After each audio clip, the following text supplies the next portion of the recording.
This is Elasticity, Part 31 of Surrogate, the Director's Cut. Written by Trin, SSJTrinity. The rating is mature. No archive warnings apply. The fandom is Malevolent the Podcast. Additional tags. We all knew this day was coming. Complicated subjects. Dark stuff. Is he a good dad or a bad dad? I don't know. Yes, no, maybe, both, all, none, terrible, go away. Hiss. I am leaving that weird brain dump in the tags. Everyone is trying so hard. Nibbles can have a little wanton destruction as a treat. Voices by Vmprsm as the narrator and Faroe, Igneous as Kayne, Flamia as Hastur, LynnLarsh as John, Jasper as Arthur, SSJTrinity, Kraiva, and Somniate as the work introduction. Editing by Flamia, directed by Vmprsm, transcript by Saffron, created and posted with permission from the authors of Surrogate, the Director's Cut. A little girl and her dad have a happy day out. A little girl and her dad cross a single deadly line. A little girl's other dad is not ready to handle it.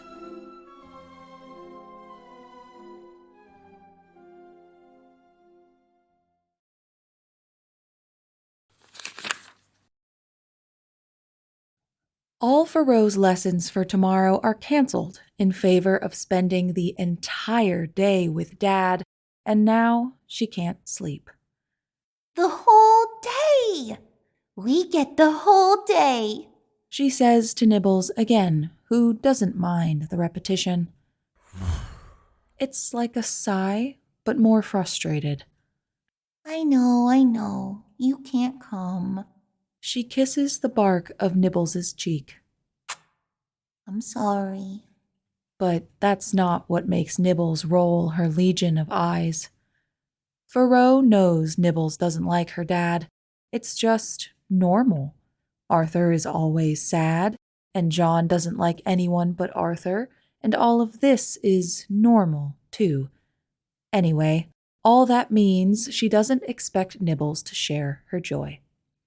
The stupid games preparation takes up all his time. Which is an exaggeration, but one she feels justified making. Hastur has missed entire meals. He hasn't missed any other normal times with her, but that isn't the point. It is untenable. But now she gets to spend the entire day with Dad. Faroe pets her the way she knows Nibbles likes, under her chin, behind her ears, and sometimes teasing just under the edges of the bark to make Nibbles shiver like a happy puppy. I can't sleep. I just wish it was tomorrow already. Now that's not a very safe wish for Ruffin. Oh, hi. She perks up. I get to spend the whole day with Dad tomorrow. So I hear. How had he heard? Well, it didn't matter. Kayne always knew everything. But now I can't sleep, and I want it to be tomorrow already. What's wrong with that? Oh, there are spells that could do that for you. Shoot you forward in time and all. But you'd lose these hours. You'd lose this space. I mean, if you want to learn it, I'll teach you, but everybody always regrets that kind of thing in the end. Kayne's warnings are always, always real. Although even he falls into the occasional error of treating her like a child, on the whole, he gives her more honesty than anyone else. If he says, "This spell will help you grip that bow like a professional, but it will burn your hand in the pattern of the wood," he means it. If he says, "This spell is bigger than you are, and if you use it, you are going to pass out," he means it. So if he says this is a spell people regret using, he means that, too. Maybe a sleep spell? Sure can, but those are hard to control. You could sleep for 100 years by accident with one missed vowel.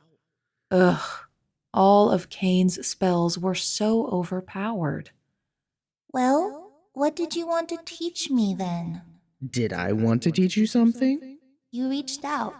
You always do with a new spell, when you do. Noticed that, have you? He sounds so weirdly gleeful. I have. Because she knows she's been observant. You might just be worth it someday, kiddo. Tell you what, would you like a spell to use for your little day out tomorrow? Worth it? He said weird things like that, too, and always had. It was normal. Sure. What kind of spell? A special spell. You can use it on anyone you want, but you'll only be able to use it once per person. Only once per person? Only once. It won't work anymore on the same person after that. Sure. Teach me, though I suppose that means I can't even practice it. Correct. Practically 8 hardly meant that words said funny had lost their appeal. Okay. This spell will let you know exactly what your daddy is feeling. Faroe is confused. I know what he's feeling. Do you, though? She did. He loved her, and... Just once. Just once. I won't be upset if you don't use it tomorrow, of course. But hey, good one to have in your arsenal. Arsenal? Is it a weapon? Because words mean things, and precision matters. Anything can be a weapon for Oven. It's all in how you use her. Her? You know, ships, weapons. They all get girl names. Weird, huh? Sure was, but Faroe had been taught the reason was patriarchal nonsense. Sure. This won't hurt anyone, right? Nope. Nobody even feels you doing it. Though you'll feel everything. Things you have no business feeling. Things you'll have neither name nor frame for. Can be quite overwhelming. Another warning. Kayne's spells always had a cost. Most of the spells she learned in lessons did not have a cost, but the spells she learned in lessons were also, as a rule, a lot more boring. All right. Teach me. My pleasure. Kayne teaches her the chant.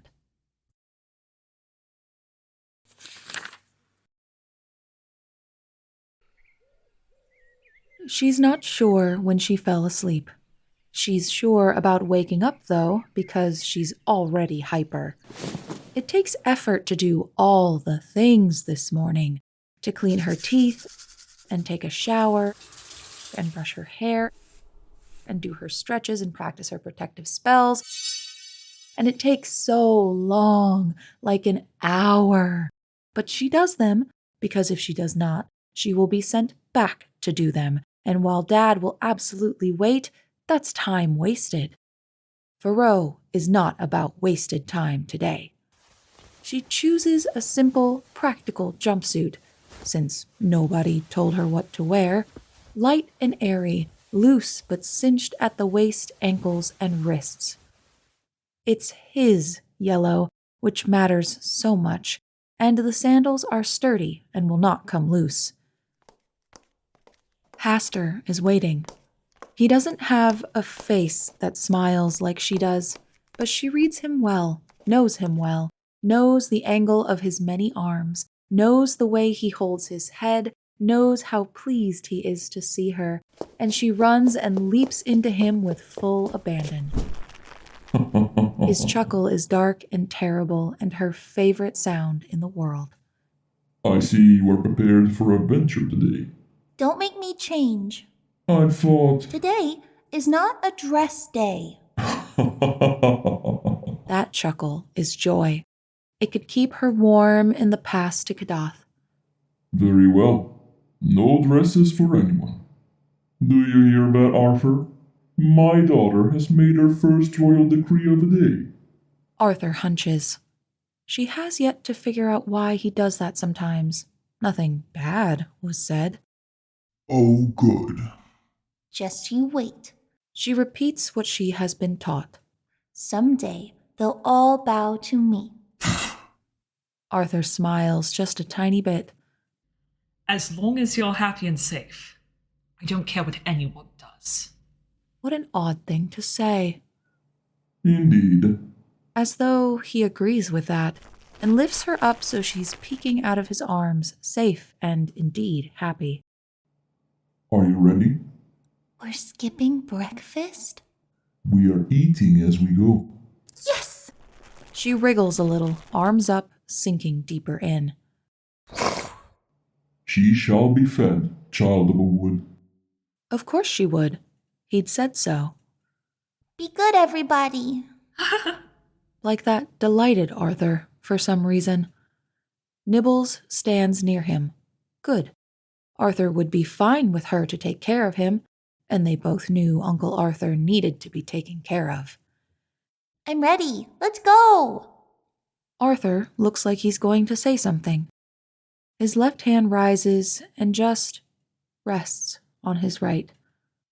It had to happen someday. Arthur tears up. But she's so young. What was this? I will take care of my daughter, Arthur, as I have, as I always will. Your fear is misplaced. What in all the worlds? Arthur nods. You better. Every once in a while, it really seems like John threatens Dad, which of course makes no sense. He had nothing to threaten with. He had no reason to threaten. He is one of Dad's people. There is no better place to be. Hastur doesn't respond or say goodbye or anything. He just leaves with her. And oh, at such a pace! Nibbles races after as long as they're still home, startling the daylights out of any servitors who already struggle to respond to the king's sudden presence and departure, and Faroe cheers as they exit through the front of the whole place and lift off into the sky. Yay! Wind blasts her hair, stings in her eyes, and she does a quick, tiny shielding spell to keep them from drying out. Very good. Oh, this was going to be a perfect day. Silly Kayne. She doesn't need a spell to know what's going on with Hastur. He's her dad. Nobody knows him better.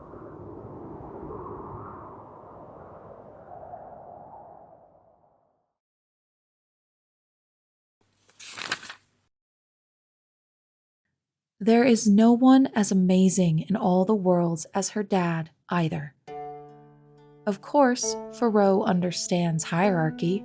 She's been taught exactly where he falls in the tree of power, and that includes gods he's enemies with, gods who pose a risk, and those distant, terrible things known as outer gods, which mean nothing but destruction.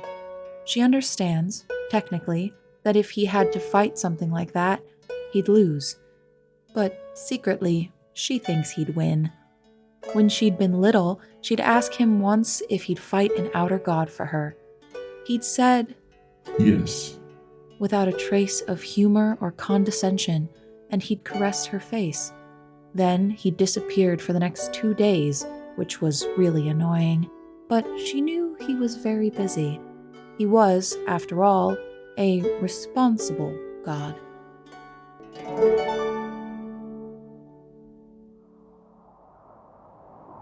I have plans for us today, my darling. They soar, and she once again wishes she could fly too, but that is advanced magic, and she can't do it yet, and it probably wouldn't feel as awesome as being in his arms anyway. I will need you to pay attention. Okay, Dad. They are so high.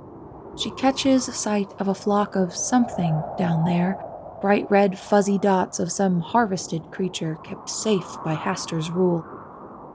There are things today that I have hesitated to discuss with you before, due to your age. They require maturity. not merely intelligence. She bristles. Good sense says that if she claims she is mature, she will give the opposite impression, but it's a close call. I almost hesitate still. Yet, the way you've spoken to me lately, the manner in which you perform those duties given to you, He strokes her hair. I believe you are ready. However, Faroe, if you dislike what happens today, if you find yourself unable or currently unwilling, as a fruit which has yet to ripen, not as any manner of failure, we will postpone. Do you understand? Okay, so that was a lot. I understand. I'm quite serious. I would not be disappointed if you are not quite ready yet. You are young. She's picked up that habit from John. It's a terrifically dismissive sound. And she holds her chin up. I am far from incapable. A word I have never applied to you. Very well. We will start with a demonstration. Delightful. Okay, Dad. She loves watching him flex.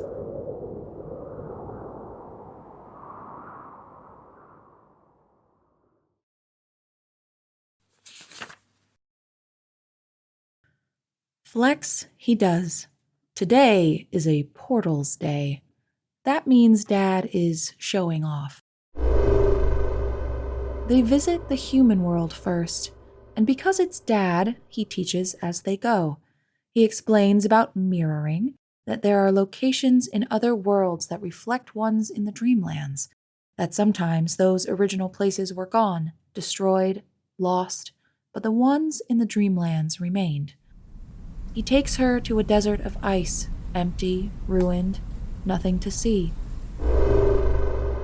Then he takes her back to the dreamlands, so much showing off, to show her the same area called Comorium, and it is a vibrant, rich jungle. He shows her the sleeping toad god Tsithugwa, which lies in a steaming pool of acid and waits to awaken someday. They accept offerings from Tsithugwa's servitors, who seem very eager to please, and enjoy a magnificent breakfast of bread and cheese and strange, sweet fruits atop a dormant volcano, looking across the green and primordial land. She tells him everything she's thinking, and everything she's learning, and several recent dreams, and something funny Nibbles did just the other day. He listens to it all, warm and approving. It's just Dad and her above the world, and everything is perfect. She's glad they didn't have to return to the human world. She doesn't like other humans much. They seem dull, fragile, sort of colorless. Arthur's an exception, of course, but that's why he belongs to Dad. She doesn't want to deal with them. They don't. Instead, he shows her the city of Rulia, thriving here, and explains that on Earth, it is a lost, sunken city where Hastur's half-brother, Cthulhu, sleeps. What's he doing there? Waiting to be awoken. Like an idiot. Him too? Why so many? You'd never go to sleep for eons, would you?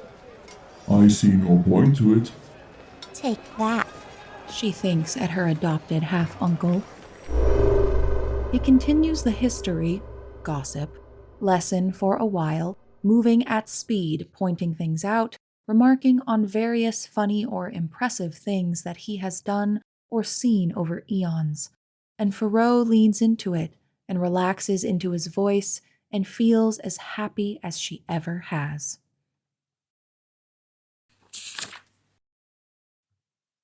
It all changes when they come to the plain of Lang. Everything so far has been vibrant, alive, filled with creatures, even if not technically living creatures, beings she'd seen in court or seen in books, beings that had only been described to her because to see them in written or painted form would cause madness, even with all her protections. Places with stories, land with scars or cities, things that made her laugh or adore her father's prowess. But this is not like that. She leans over his arms, peering down at blackened land, at soil where nothing grows and maybe never will again. Beyond the ruined plain, there are towers, skeletal things charred and gaping like torn lace. Between them, streets surge with aggressive darkness, like water that flows as it will in spite of gravity. There is no sign of life. There are not even any bodies. Do you know what this is? She shakes her head, mute. It feels dead to her. Dead in a way she's unused to. Dead in a way that seems emptied of the spark that gives magic its power. This is what remains of Saffron. He waits, hovering, holding her. He holds her close, tight. She is safe, high above. She stares down at the doom she spoke. Was it alive once, like Carcosa? Did it make music and have its own Arthurs and Nibbles and Faroes?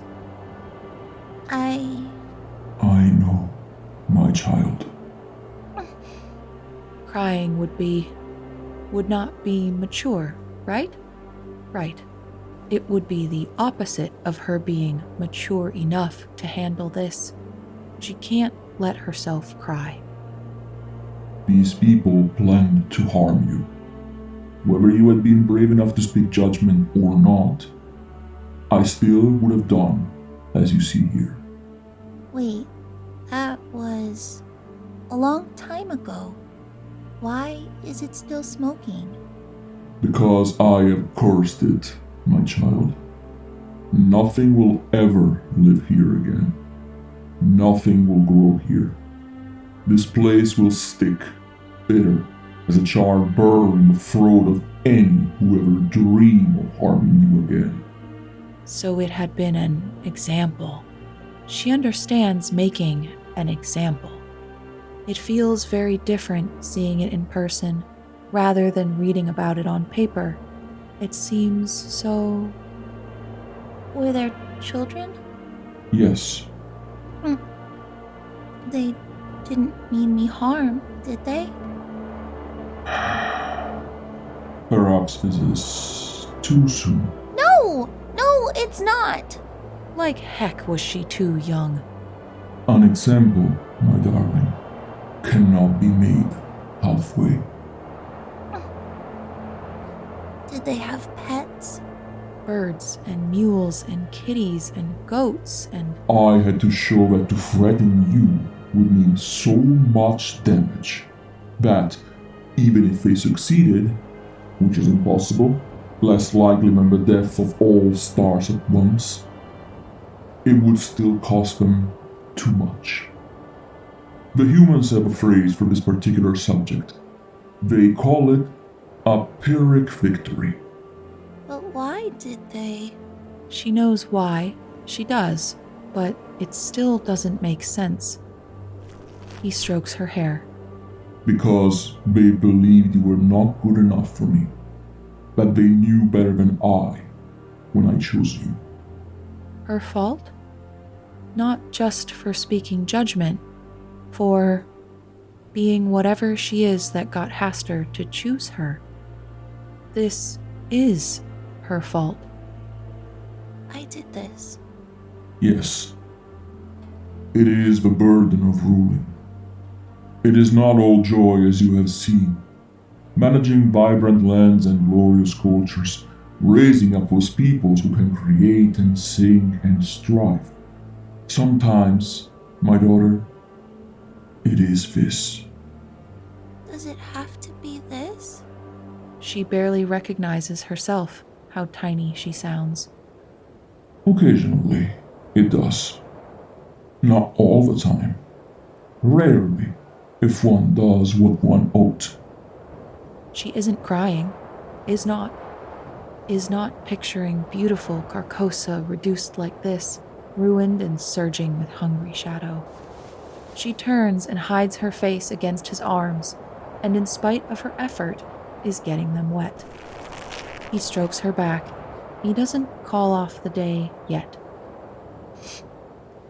We couldn't have said we caught you. Stop. No, for several reasons. One, it would be revealing our spies, as only a few would possess such information. They would be endangered, and spies captured can lead to war. Then Carcosa would have suffered as well. Two, our enemy would simply change tactics. They made their choice out of arrogance, my child, and that does not simply stop when exposed. And weirdly, she knows this conversation is an opening, a way to start the frank conversation about why she was chosen, about his other children, his biological get, about why he'd picked her, a mortal girl, over some more powerful and worthy thing. She can't. She considers Kayne's spell. She can't do that either. Doesn't need it. No. She understands what he's feeling. She needs not waste that spell to confirm it. It's in his voice, his body language, his gentle, sweet grip. He regrets, but he still felt he had to do it. This... You think I'll have to do this, too? Inevitably. She is suddenly afraid. When I rule? Sooner than that, I fear. Very afraid. We're not. We're going to see bad people today, aren't we? If you are willing, yes. If she were willing. She could call it off right now. Hang out with him all day, fool around, goof off, be a child, enjoy treats from all the realms, maybe pick up a new musical instrument in Celiphaeus. And she comes to a decision. They could still do those things, but they would do them after. Dad? Yes, my daughter. He'd do anything for her. She knows, which means all she has to do is ask. Can we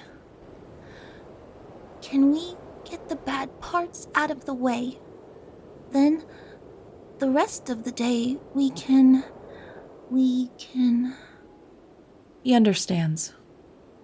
Yes, if that is your wish.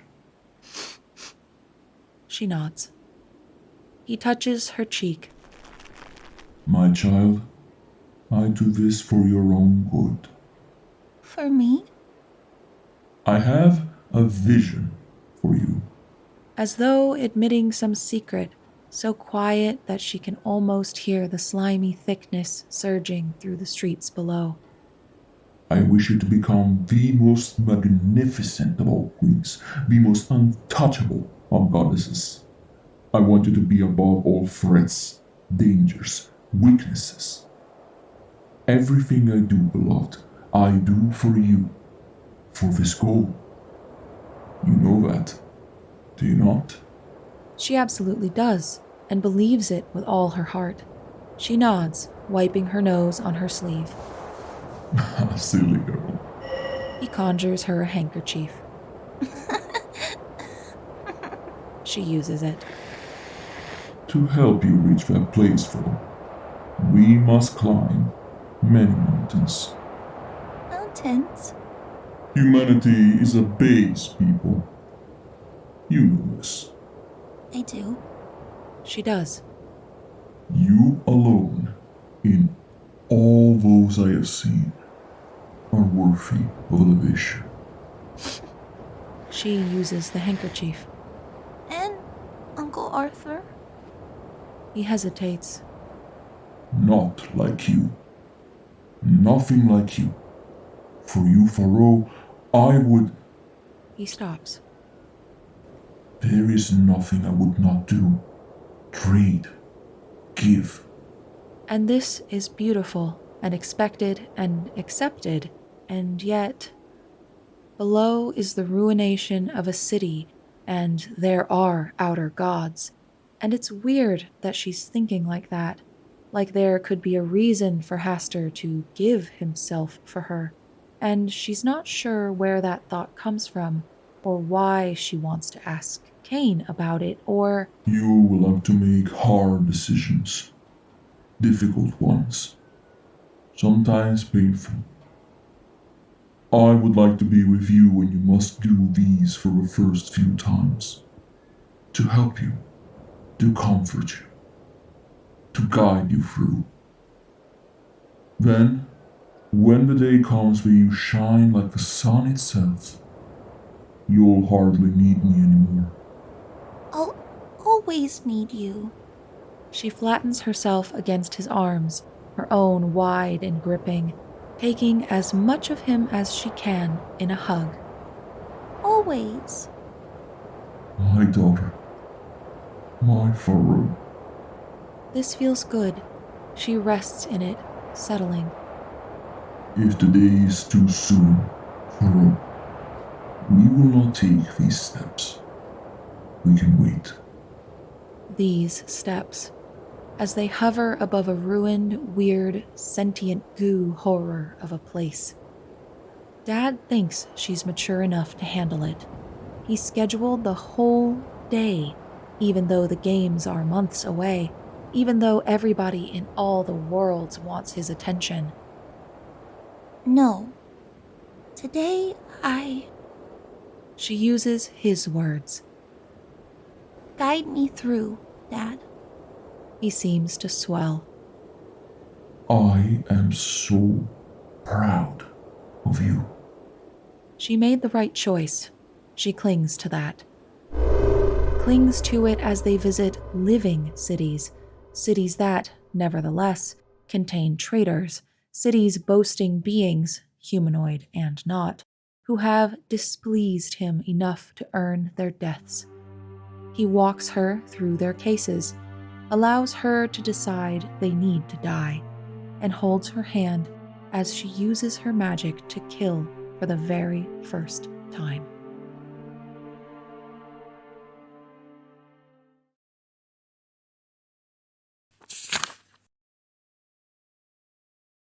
The tension in this room is fucking awful. Nibbles keeps pacing, occasionally chewing on bits of frippery. Arthur keeps sighing, playing random chords that go nowhere without a melody. John, having no body, can do neither of these things, but he certainly feels like chewing and banging too. He just can't figure out what Hastur is doing. Why did he tell them what Faroe was doing today? Was it just to upset Arthur? No, John knows it was not. There's some fucking plan here, incorporating something with Faroe, incorporating something with Arthur, incorporating something with Hastur's desire to reunite, which John can taste, which John responds to like a damned tuning fork, which John shoves under the carpet and pretends does not exist. John is well aware that he has lost some of his ability to weave convoluted schemes, to strategize. He's not sure how to get it back. He's not sure he wants it back. Some days he does. The days he wishes he could use Hastur's understanding of the human mind to rebuild Arthur. But those days, John is also glad he can't do that. The temptation to change Arthur in some way, telling himself it would be for the better, would be too much. John knows that about himself. He'd lose that battle, and that is not who he chooses to be. Nibbles bites into the wooden shutter by the enormous mullioned window. Arthur jumps like it was a gunshot. Is it them? No, it isn't them. And on the other hand, knowing what the fuck Hastur was up to here would at least leave John prepared. He raises his left hand, cups Arthur's cheek. It's going to be okay. She'll be fine. She's going to be a killer. I didn't want that for her. Oh, gods, I never wanted that for her. Arthur, there's no way for her to survive if she doesn't learn how. Even if he pulled her from public sight now, it would be too late. She has to be able to defend herself. But she's so young, John. Why can't it fucking wait? Because of the elasticity of the human child's brain. John pauses. He hadn't realized he knew that, and suddenly isn't sure how to explain to Arthur what he knows. He goes for the healing angle. She has a better chance at adapting, understanding, adjusting in a healthy way if she does this now than if she waits until she's grown and her thought patterns are already set. Arthur is frowning in the mirrors. Talk of cortical remapping will not help here. If she went her whole life without doing it and had to do it as an adult, it'd fuck her up. Now, it'll hurt. But she has a better chance of growing up around it, like a scar. She won't heal as well if she does it later, Arthur. Is this true? Hastur believes it is. Arthur drops his gaze, granting John his reflection in the polished black lacquer of the piano. His lashes are light, so they're easy to miss, but they are quite long, and John likes the way they look when they flutter against his cheeks.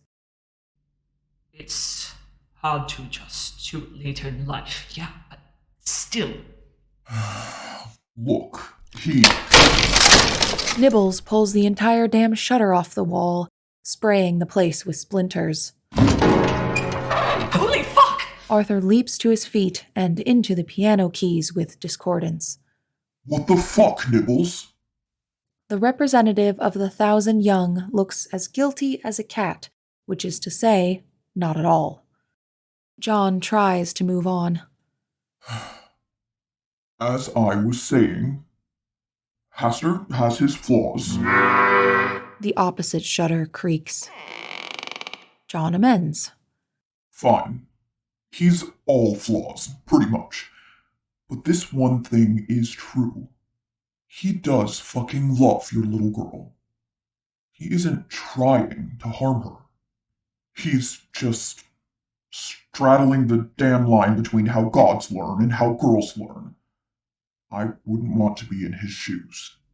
I'd do anything to be in them. John understands this only means one thing: raising Faroe. She'll be fine. She just isn't going to be like any Earth women you knew, is all. Maybe that was the wrong thing to say. Arthur sits back down, leans forward, and puts his face in his hands. John wishes he could fix this, but without changing Arthur and John's nature. The King in Yellow's nature is to change things, to break and remake them until the whole world fits his hands. John doesn't like himself much some days. He reaches up and pushes Arthur's hair back. Hey, we should think about cutting this again. Cutting what? Like hair doesn't exist. And then the damn goat trots over and coughs up a hair tie into Arthur's lap. What the fuck? Arthur damn near falls backward off the piano bench. What? What is this? Nibbles gives John a look. John picks it up. Huh. Well, at least it's dry. It's probably also an apology for scaring the shit out of Arthur 2 minutes ago, and John can accept that. Thanks. What's dry? What the fuck? What is it? A hair tie. What? Put your fingers in your hair. Push it back like this. There you go.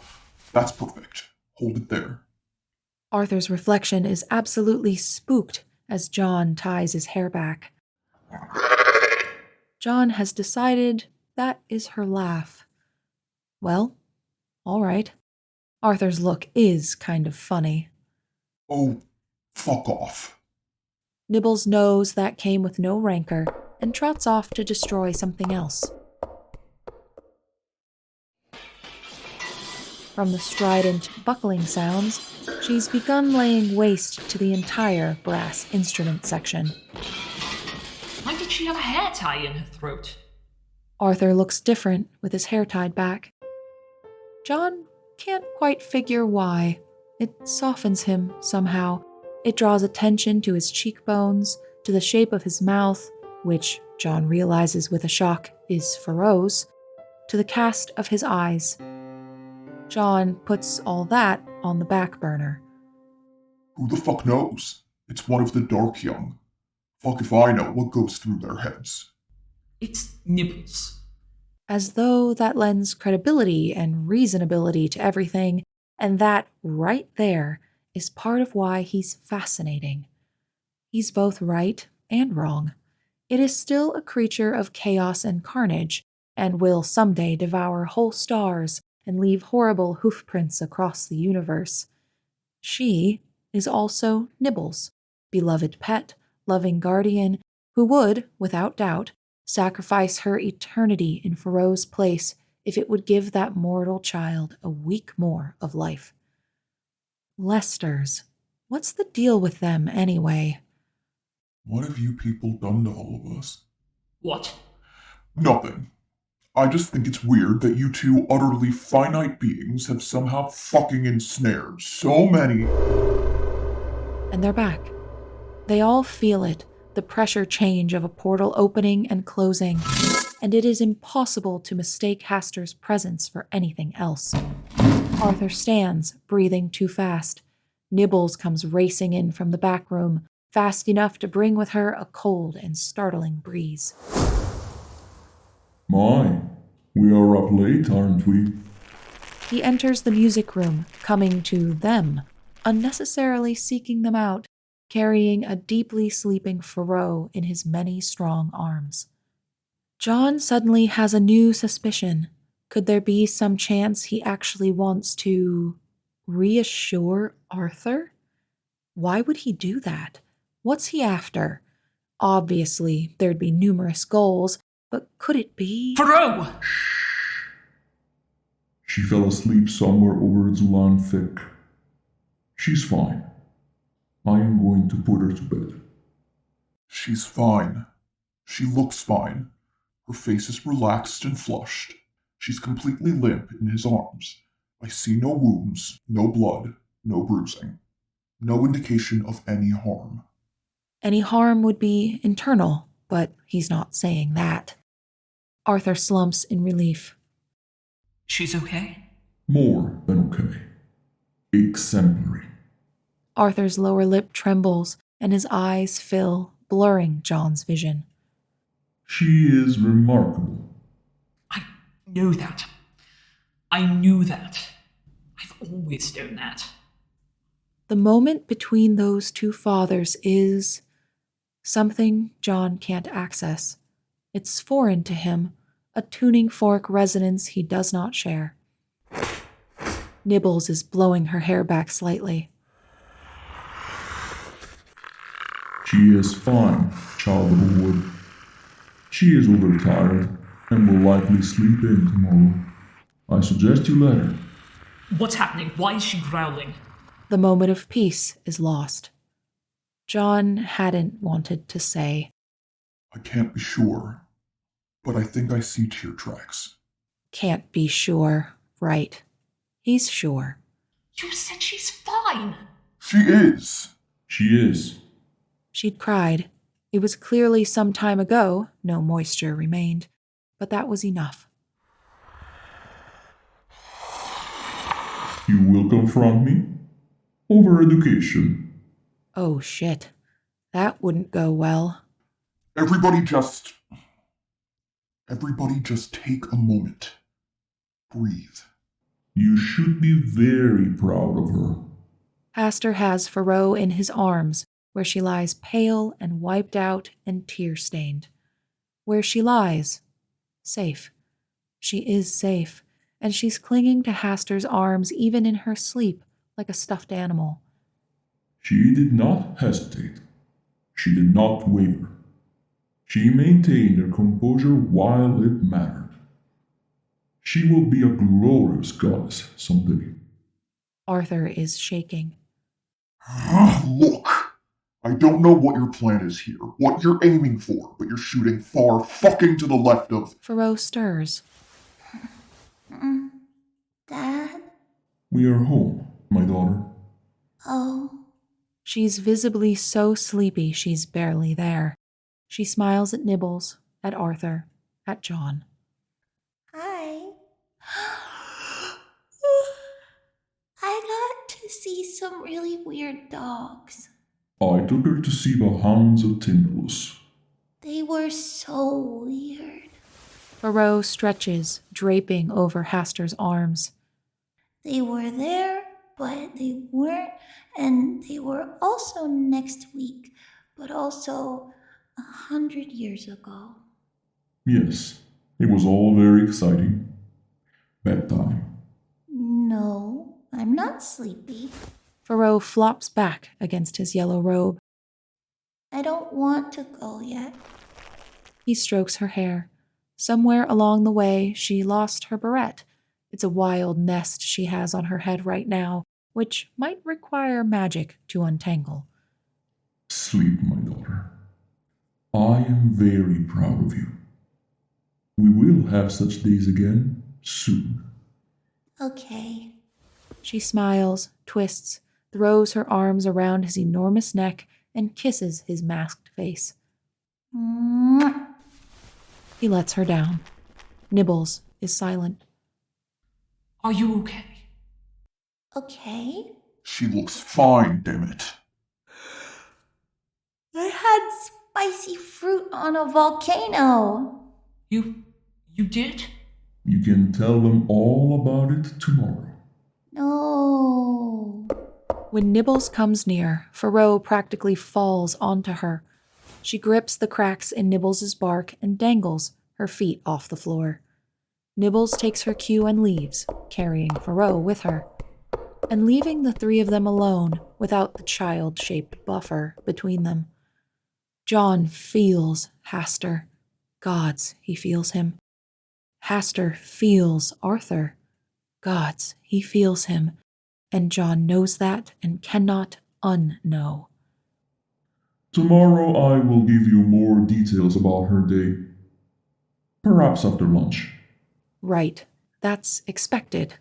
Transactional. Time and presence traded for information. John isn't sure he's willing to do it. Please, don't hurt her.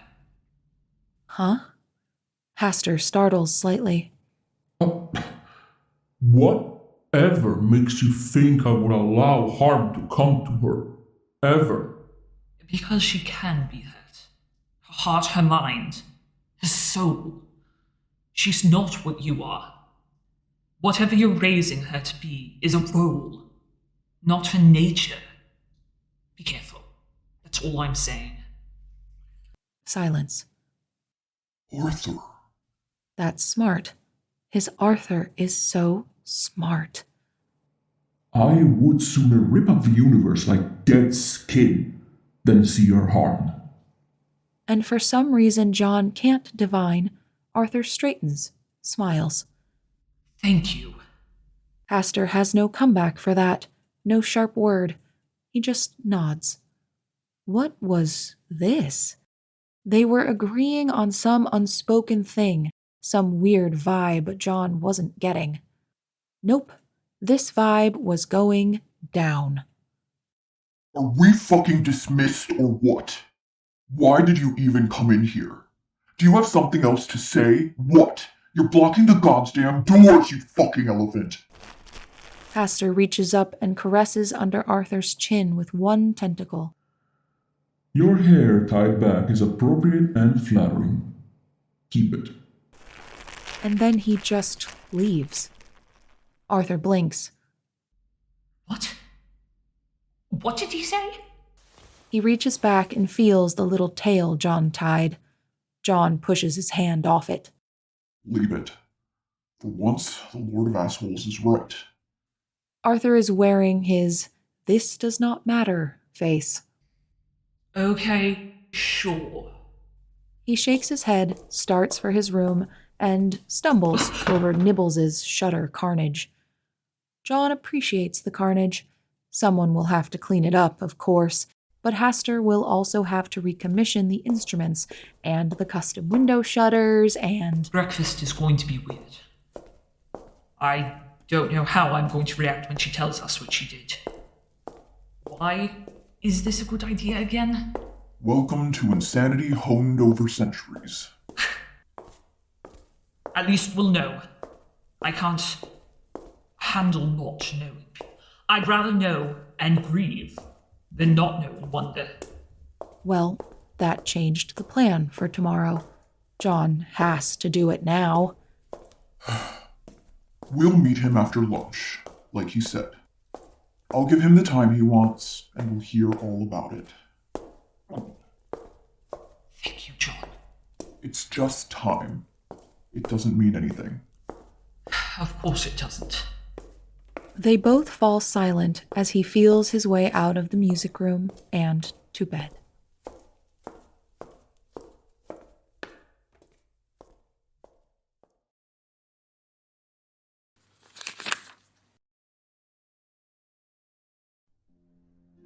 If you enjoyed this production of Surrogate, the Director's Cut, please read the original written work on AO3, where it is still actively updating as of May 2025. A link is in the work notes, where you can also find the social medias of all the production cast. Malevolent was written and produced by Harlan Guthrie, and all characters depicted here belong to their respective creators. The cast and management produced this show for no monetary gain, and all rights remain with the authors. Any sound effects or music used in this production were obtained legally or created by the production cast. Please let us know your thoughts, and, as Kayne would say, Stay tuned for the next episode.